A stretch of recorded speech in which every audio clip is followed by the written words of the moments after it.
Isfahan کا ایک شخص تھا، ایک عالم دین نے خواب بیان کیا کہ جیسے یہاں مجلس کراتے ہیں وہاں متولی تھا اور وہ ہمیشہ سپانسر کرتا تھا، پیسے دیتا تھا جو بھی خرچ. تو اسے انجمن نے کہا کہ جی خرچہ بہت زیادہ ہو گیا ہے، زیادہ خرچہ ہو گیا ہے. تو اس نے بولا مسئلہ نہیں ہے، اس نے بولا ہمیشہ سے زیادہ ہو گیا ہے. کہنا مسئلہ، اس نے چیک دیا اور سائن کر کے بلینک چیک دے دیا کہ آپ جو بھی یہ خرچہ لکھ لو. تو عالم دین جو وہاں پہ تھا اس نے خواب میں دیکھا کہ روز قیامت ہے اور لوگ صفوں میں لگے ہوئے ہیں اور کربلا کے دروازے پر، جنت کے دروازے پر ملائکہ کھڑے ہوئے ہیں، ان کے ہاتھوں میں فائلیں ہیں اور وہ جو شخص آتا ہے اس کی فائل جو ہے وہ امام حسین علیہ السلام کو دیتے ہیں، امام اس پر سائن کرتے ہیں اور وہ اندر چلا جاتا ہے. جس کو نہیں کرتے ہیں اسے ہٹا دیتے ہیں. جب اس شخص کی باری آئی تو امام نے فائل لی اور بغیر دیکھے سائن کر دیے. تو ملائکہ نے کہا مولا اس کا اعمال نامہ تو دیکھ لیں، اس کے کام تو دیکھ لیں. کہا جو ہماری راہ میں بغیر دیکھے دیتا ہو ہم بھی اس کے اعمال کو نہیں دیکھتے. عزیزان محترم، یہ امام حسین کا معاملہ ہے. ابھی تک ہم اپنے مولا کو سمجھ نہیں پائے. مسئلہ یہ ہے کہ ہم نے مولا کو، ہم کہتے تو ہیں کہ معصوم ہے، خدا نے انتخاب کیا ہے، لیکن اس پر ہمیں ابھی یقین نہیں ہوا، اپنے وجود سے یقین نہیں ہوا. ہم بھی سمجھتے ہیں خوب ایک شخص ہمارے جیسا، مطلب نہ کہ اپنے جیسا، مگر ہم اس معرفت تک نہیں پہنچے امام کی، جو امام کی معرفت ہو، جسے امامت کہا جاتا ہے. وہ امامت کہ جو نبوت کو بچانے کے لیے خدا نے بھیجی ہے. ہم اس امامت تک نہیں پہنچ پائے ابھی تک. ہمارا معاشرہ ابھی تک امام کو نہیں سمجھ پا رہا.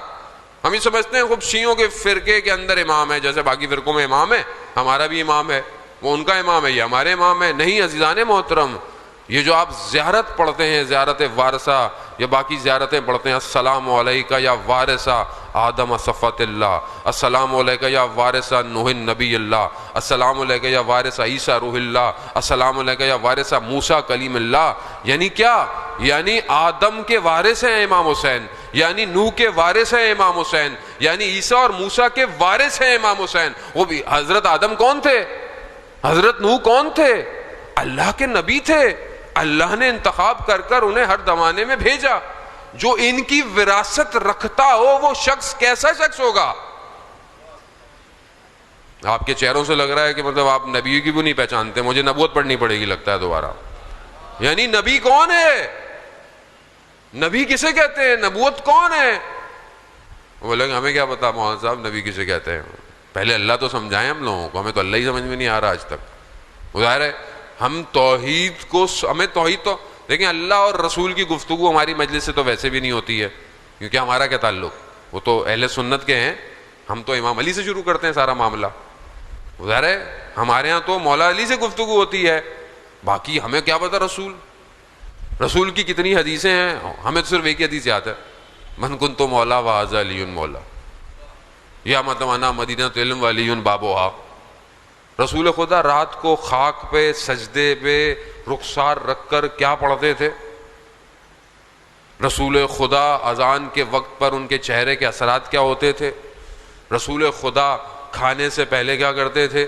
رسول خدا سونے سے پہلے کیا کرتے تھے؟ مولانا صاحب آپ ہمیں سنت رسول سکھانے آئے ہیں؟ تو یہ انا مدینۃ العلم وعلی بابہا یہ سنت رسول ہے. حسین منی و انا من الحسین یہ سنت رسول ہے. ان الحسین مصباح الہدی و سفینۃ النجات یہ سنت رسول ہے. رسول کو تو سمجھیں. اصل رسول ہے ہی نہیں میری زندگی میں. اللہ کا نبی میری زندگی میں نہیں ہے، پریکٹیکلی نہیں ہے، عملی نہیں ہے. میرے گھر میں رسول کی گفتگو نہیں ہے. مجھے عشق رسول نہیں ہے. میں نے عشق رسول صرف نعت پڑھنے والوں کو دے دیا بس. جو نعت پڑھتے ہیں بس انہیں رسول سے عشق ہے بس. وہ بھی کہتے ہیں مدینہ کی گلیوں میں جانے کو دے، بس وہ بھی لفظوں پہ ہے سب. عزیزان محترم، ہم پریکٹیکلی کچھ اور ہیں، وربلی کچھ اور ہیں. یعنی زبانیں ہماری کچھ اور کہہ رہی ہیں اور عمل ہم کچھ اور کہہ رہے ہیں. پھر ہم کربلا پہ آتے ہیں اور کربلا پہ وہ شاعر جو امام کو ملا اس نے کیا کہا تھا میرے مولا کو؟ مولا کوفہ والوں کے دل آپ کی طرف مگر تلواریں آپ کے خلاف ہیں. کربلا آپ کو اور ہمیں تکرار کرنے کے لیے، ہمیں یاد دہانی کے لیے ہے کربلا. کربلا ہمیں یاد دلانے کے لیے کہ تم کہاں ہو ابھی. کربلا کو کیوں بار بار دنیا کیوں کربلا روکنا چاہتی ہے؟ دنیا کیوں عزاداری کی دشمن ہے؟ کیونکہ یہ وہ جگہ ہے کہ جو دنیا میں تحول اور انقلاب لا سکتی ہے. یہ وہ جگہ ہے کہ جہاں سے صرف حق کی گفتگو ہو سکتی ہے اور ہوتی ہے.